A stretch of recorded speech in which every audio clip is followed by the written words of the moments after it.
News Nirbhik এবং জাকির হোসেন শেখ অফিসিয়ালের পক্ষ থেকে সকলকে শ্রদ্ধা, শুভেচ্ছা, অভিনন্দন এবং ভালোবাসা জানিয়ে শুরু করছি আজকের বিশেষ প্রতিবেদন।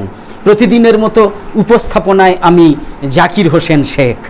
আজকে আমাদের প্রতিবেদনের বিষয় হচ্ছে কেন্দ্র সরকারের পাশ করা ওয়াকফ সংশোধনী আইনের বিরুদ্ধে মুসলমানদের কি করা উচিত।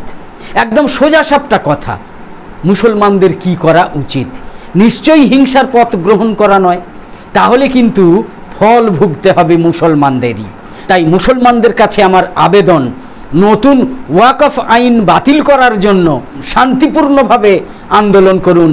একই সাথে নতুন ওয়াকফ আইন বাতিলের জন্য সুপ্রিম কোর্টে মামলা করুন। হতে পারে এগুলো করার ফলে কেন্দ্র সরকার বা সুপ্রিম কোর্ট নতুন ওয়াকফ আইন বাতিল করতে পারে, কিন্তু তার পরিবর্তে হিংসার পথ বেছে নিলে কোনো সুফল পাওয়া দুষ্কর হয়ে উঠবে। ভারতের মুসলমানদের মনে রাখতে হবে, ভারতের সংসদীয় গণতন্ত্রের উচ্চকক্ষ রাজ্যসভা এবং নিম্নকক্ষ লোকসভা ভোটাভুটির মাধ্যমে যে কোনো বিল পাশ করাতে পারে কিংবা নাও করাতে পারে। ভোটাধিক্যের ভিত্তিতে পাশ হয়ে যাওয়া সেই বিল রাষ্ট্রপতির স্বাক্ষরের পর আইনে রূপান্তরিত হয়ে যায়। প্রায় 150 কোটির দেশ ভারতে তৈরি হওয়া কোনো আইন সব জাতি, সব ধর্ম, সব পেশা কিংবা সব সম্প্রদায়ের পছন্দের নাও হতে পারে। পক্ষান্তরে এটাও ঠিক যে কোনো আইন সবার প্রতি সমান বিচার নাও করতে পারে। এক্ষেত্রে তখন আসে সেই আইনের বিরোধিতার প্রশ্ন। গণতান্ত্রিক দেশে সেই সব আইন বিরোধিতার অধিকার সমস্ত শ্রেণীর নাগরিকেরই আছে, তবে বিরোধিতাও হতে হবে সাংবিধানিক ব্যবস্থাকে সম্মান জানিয়ে।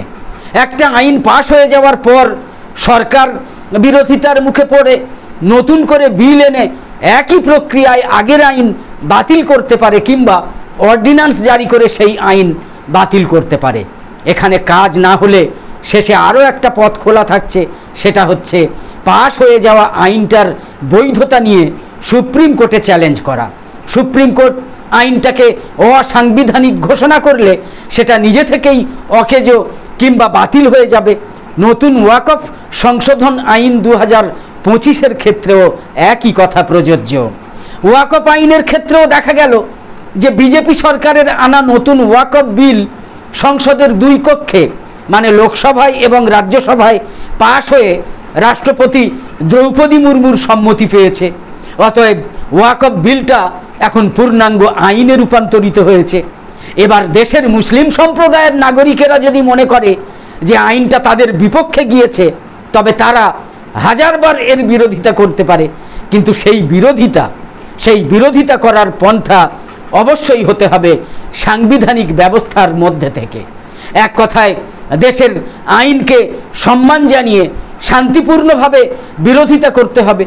বিরোধিতার পদ্ধতি বিক্ষোভ প্রদর্শন থেকে শুরু করে মিটিং, মিছিল, সভা, সমাবেশ, অনশন, ধর্না, লেখালেখি, বক্তৃতা, মামলা মোকদ্দমা একাধিক রকমের হতে পারে, কিন্তু সবই হতে হবে শান্তিপূর্ণভাবে, সবই হতে হবে শান্তিপূর্ণ। কয়েকদিন ধরে সারা দেশের সাথে পশ্চিমবঙ্গে ওয়াকফ আইনের বিরুদ্ধে বিরোধী আন্দোলন দেখা যাচ্ছে, কিন্তু মুর্শিদাবাদের একাংশে যেভাবে বিরোধিতার নামে সাম্প্রদায়িক দাঙ্গা পরিস্থিতি তৈরি হয়েছে, এটা যার পর নাই নিন্দনীয়। কোনোভাবেই এই আন্দোলনের পক্ষে কথা বলা যায় না। মুর্শিদাবাদ জেলার হোক বা দক্ষিণ 24 পরগনা জেলার হোক, সাধারণ মুসলিমদের একটা জিনিস খুব পরিষ্কার করে বুঝতে হবে যে কেন্দ্রের বিজেপি সরকার সহজে কিন্তু এই আইন প্রত্যাহার করে নিজের নাক কাটাবে না। তাই হাজারো আন্দোলন করেও লাভ কিছুই হবে না। যতই মুসলমানদের ধর্মীয় প্ররোচনা দিয়ে কেউ বলুন না যে পশ্চিমবঙ্গে নতুন ওয়াকফ আইন লাগু করতে দেব না, মনে রাখবেন একই কথা কিন্তু সিএএ বা এনআরসি আইনের ক্ষেত্রেও বলা হয়েছিল বা বলা হয়ে থাকে। কিন্তু সুপ্রিম কোর্টে মামলা করে জেতা ছাড়া বা কেন্দ্র সরকারের নিজে থেকে নতুন ওয়াকফ আইন প্রত্যাহার করা ছাড়া অন্য কোনো উপায় নেই, উপায় একেবারেই নেই। সুতরাং আন্দোলনটা কোন পথে করলে কেন্দ্র সরকার নিজে থেকে নতুন ওয়াকফ আইন প্রত্যাহার করে নেবে, সেটা মুসলমান ছাড়া সম্ভবত আর কেউ ভালো বুঝবে না। তারপরেও যদি তারা বেপথু হয়ে হিংসাশ্রয়ী পথ নিয়ে হিংসার পথে আন্দোলন করে, তাহলে তাদের থেকে বড় ক্ষতি আর অন্য কারো হবে না। অনেক মুসলিম নাগরিক ভাবছেন 2% কম জনসংখ্যা নিয়ে শিখ সম্প্রদায়ের লোকেরা যদি কৃষি আইন বাতিল করিয়ে দিতে পারে, তাহলে ভারতের 15% থেকেও বেশি জনসংখ্যার মুসলিমরা কেন নতুন ওয়াকফ আইন বাতিল করিয়ে নিতে পারবে না? এক্ষেত্রে বলতেই হয় যে অনুপ্রেরণা ভালো, কিন্তু অন্ধ অনুকরণ মোটেও ভালো নয়। এটা তো মনে রাখবেন যে কৃষক আন্দোলন কিন্তু সারা ভারতের কৃষকদের আন্দোলন ছিল, সারা ভারতের। শিখ সম্প্রদায়ের একার কোনো ধর্মীয় আন্দোলন ছিল না কৃষক আন্দোলন।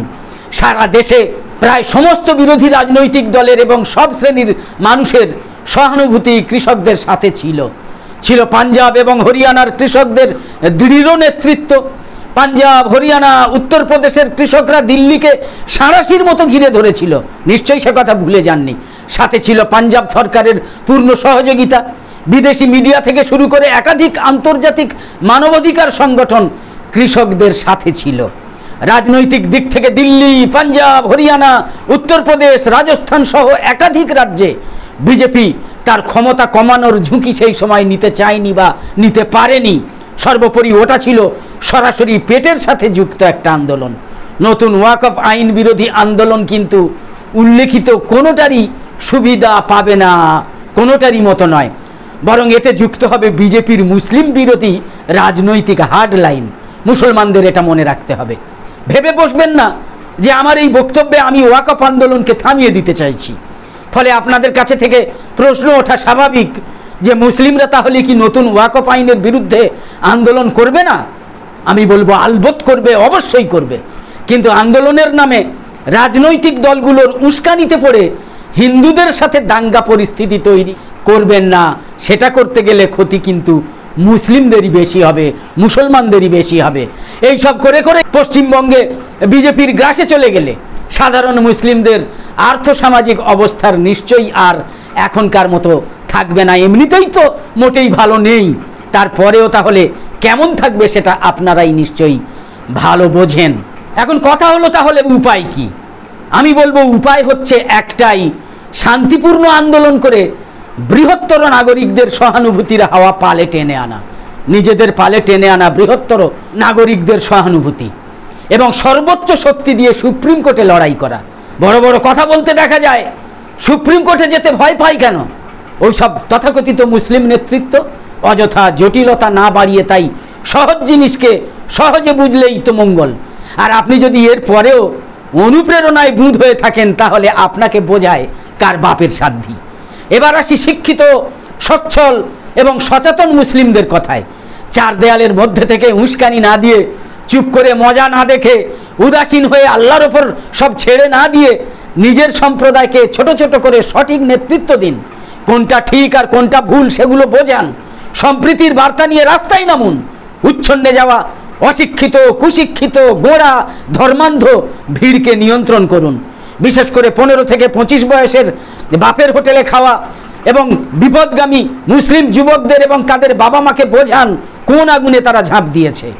সচেতন মুসলিম হিসাবে আপনারা এই দায়িত্ব নিতে না পারলে, নিজের সম্প্রদায়কে সঠিক দিশা দেখাতে না পারলে, আপনার ছোট্ট সুখী সংসারও কিন্তু তাদের আগুন থেকে নিস্তার পাবে না।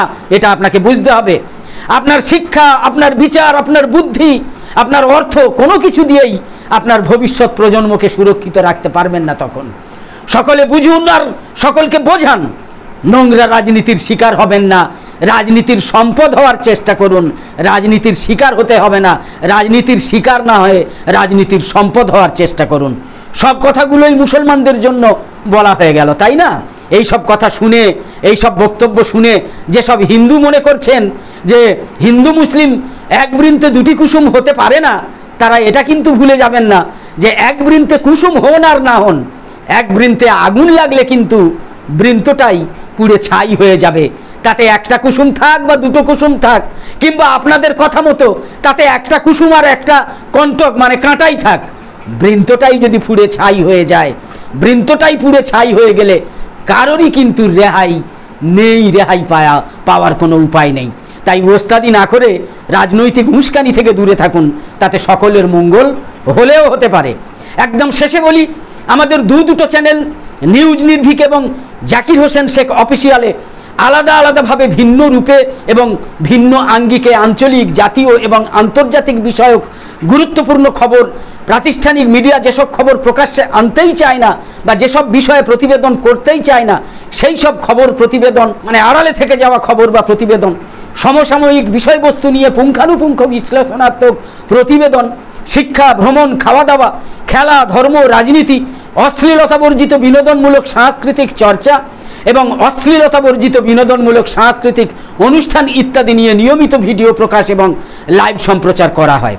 নিউজ নির্ভীক এবং জাকির হোসেন শেখ অফিসিয়ালে এইসব গুরুত্বপূর্ণ বিষয়ে নির্মিত ভিডিওর বা লাইভ সম্প্রচারের নোটিফিকেশান পেতে ইউটিউবে সাবস্ক্রাইব এবং ফেসবুকে লাইক ও ফলো করে প্রত্যেক কন্টেন্টের নোটিফিকেশান পেতে, বিশেষ করে ইউটিউবে প্রত্যেক কন্টেন্টের নোটিফিকেশান পাওয়ার জন্য ইউটিউবের বেল আইকন অন রেখে সাথে সাথে আমাদের আরও নতুন নতুন ভিডিও এবং লাইভ সম্প্রচারে উৎসাহিত করতে লাইক, কমেন্ট এবং শেয়ার করে নিউজ নির্ভীক এবং Zakir Hossain Sheikh official YouTube channel আর ফেসবুক পেজের সঙ্গে থাকুন। তো আপাতত শেষ করছি, পরের পর্বে আবার দেখা হবে। আশা করি সকলে খুব ভালো ও সুস্থ আছেন, আর কামনা করি সকলে সবসময় খুব ভালো এবং সুস্থ থাকুন। ধন্যবাদ।